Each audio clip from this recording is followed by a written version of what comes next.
If you average out the View hosts, among the dumbest people on television. Sunny's dumb. Certainly not the brightest person. And what she just said just doesn't make any sense. It's just like so silly to say. It's not a well thought out.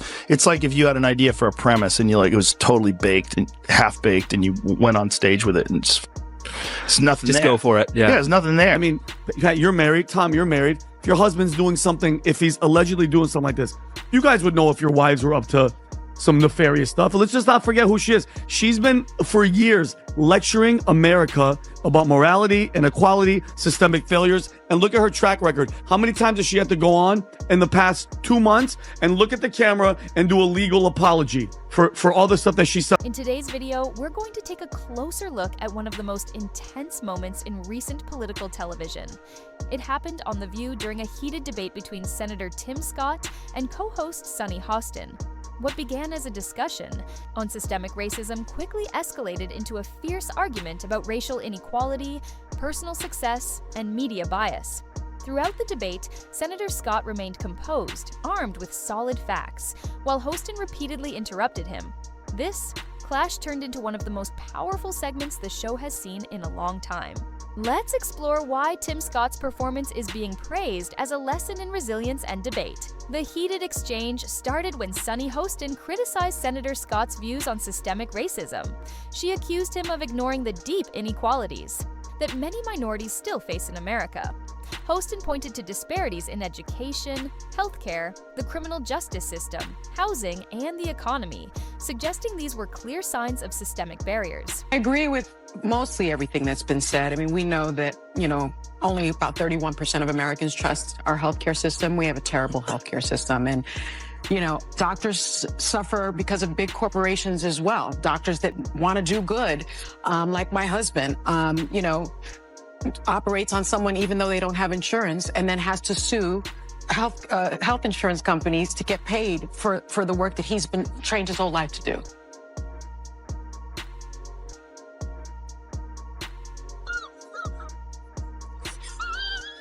She argued that while Scott's personal success was admirable, it wasn't the norm, but rather an exception.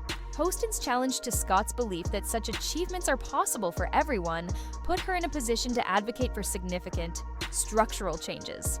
She emphasized that real progress couldn't be measured solely by individual success stories. Senator Scott, however, wasn't about to let this accusation slide. He strongly pushed back against the idea that African Americans' success should be seen as an exception.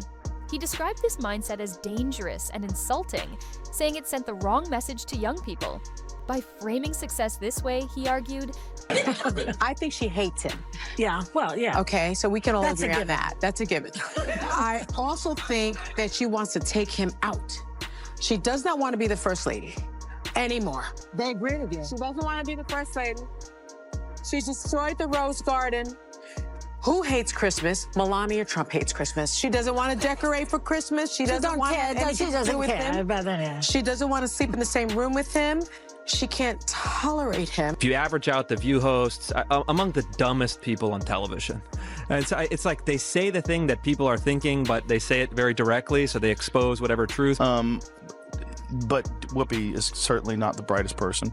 And what she just said just doesn't make any sense. It's just like so silly to say. Society encourages a culture of low expectations, which only hinders progress. Scott pointed to tangible improvements, such as historically low unemployment rates for African Americans, as evidence that systemic oppression isn't the main issue for everyone.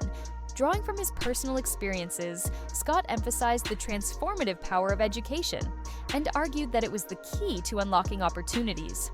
His message was clear: empowerment, not victimhood, should drive conversations about racial inequality. However, the conversation wasn't exactly fair. Scott faced constant interruptions, unexpected commercial breaks, and even some audience hostility, including boos. These interruptions and the timing of the commercial breaks.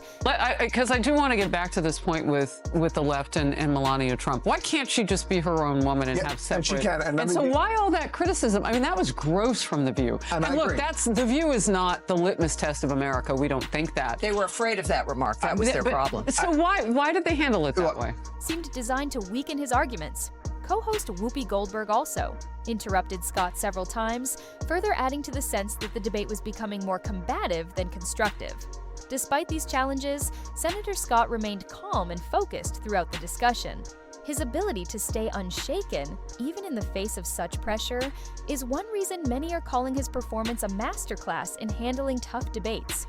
This was a rare example of someone standing firm in their beliefs, regardless of comments about Melania Trump. The former First Lady appears to signal her support for reproductive rights in a video out yesterday. Individual freedom is a fundamental principle that I safeguard. Without a doubt, there is no room for compromise when it comes to this essential right that all women possess from birth: individual freedom. What does my body, my choice really mean? And this take is pretty shocking. I think she hates him. Yeah, well, yeah. Okay, so we can all That's a agree on given. that. That's a given. I also think that she wants to take him out. Wow.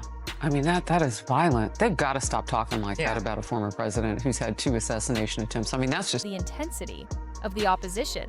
It also showed how to navigate difficult conversations without losing composure. The segment on The View will likely be remembered for years as an example of political resilience. In spite of everything that happened, Tim Scott stayed composed, making his points clearly and confidently. His ability to keep his cool in such a tough situation was a perfect example of resilience. Critics of Sunny Hostin's questioning argued that her approach wasn't about having a real discussion, but rather about pushing her own views as the only truth. Instead of engaging with Scott's perspective, Hostin seemed to present her opinions as undeniable facts. This combative style didn't seem to be aimed at encouraging honest conversation, but more at promoting a one-sided political narrative, especially with an audience that appeared ready to oppose Scott. At one point during the debate, Whoopi Goldberg was even seen comforting Hostin, which only added to the emotional tension in the exchange. This moment highlighted that the discussion lacked balance and fairness. The situation on The View drew comparisons to past episodes where conservative or non-liberal guests, such as Bill O'Reilly and Donald Trump Jr., faced similarly hostile environments. Many critics believe that The View has long created an echo chamber of liberal ideas, mostly catering to a middle-aged suburban female audience with progressive viewpoints. This bias became especially evident when Tim Scott appeared, as the panel seemed unprepared for a minority conservative who could present his beliefs with facts and respect. Senator Scott, often unfairly labeled as merely a supporter of Donald Trump, surprised many with his well-reasoned and polished performance. He demonstrated that he was much more than a political figure with a simple agenda.